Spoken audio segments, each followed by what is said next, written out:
સુરતમાં RCC road 6-7 મહિનામાં બેસી ગયો હોવાના આક્ષેપો સાથે અધિકારીઓ અને કોન્ટ્રાક્ટર પર ભ્રષ્ટાચારના આક્ષેપો સ્થાનિક મહેશ પટેલ દ્વારા કરાયા હતા।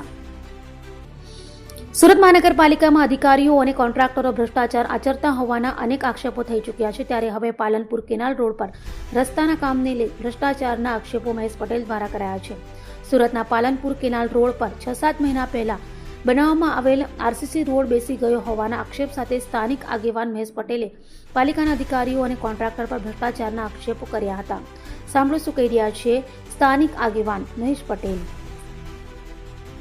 મહેશ પટેલ સામાજિક કાર્યકર્તા। મહેશભાઈ, શું મુદ્દો ઉઠાવ્યો છે કે રોડમાં બેસી ગયો છે કે ફાટ પડી ગઈ છે?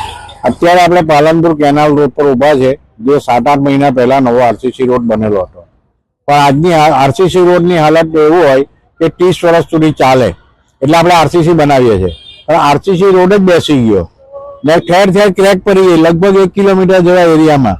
હવે માનો કે આ નવો રોડ બન્યો હોય અને આવી રીતે બેસી જાય અને આરસીસી રોડ હોય અને આવી રીતે ગેપ પડી જાય, આની અંદર કોઈ મોટરસાઇકલ વાળાનું કે કોઈ એક્ટિવા વાળાનું વ્હીલ પડી જાય મરી જાય, અકસ્માત થાય ને મૃત્યુ થઈ ગયું, જવાબદાર કોણ? કોન્ટ્રાક્ટર આપે કે અધિકારી પૈસા આપે?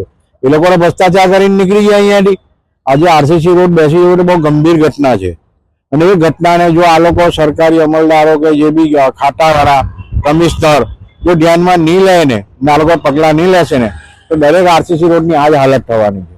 કારણ કે બધાને ફાયદો પડ્યું, કોઈ બોલવાનું છે નહીં, તંત્ર મસ્ત, પ્રજા ટ્રસ્ટ, બરાબર છે, એટલે પ્રજાને કઈ પડી નથી વિચારી। હવે જે અમારા જેવા જાગૃત નાગરિકો છે આનો મુદ્દો ઉઠાવીએ છીએ અમારા જોખમે, અને કારણ કે આ ઉઠાવવું એવી જોખમ છે તેમ છતાં અમે ઉઠાવીએ છીએ, અને આજે લોકોને માનો કે અમે લોકોના માટે કરીએ છીએ ને રોડ સારો બનવાનો હતો તે નથી બનાવ્યો, અને મેં મ્યુનિસિપલ કમિશનર અને વિજિલન્સ ઓફિસરને પણ ફરિયાદ કરી છે।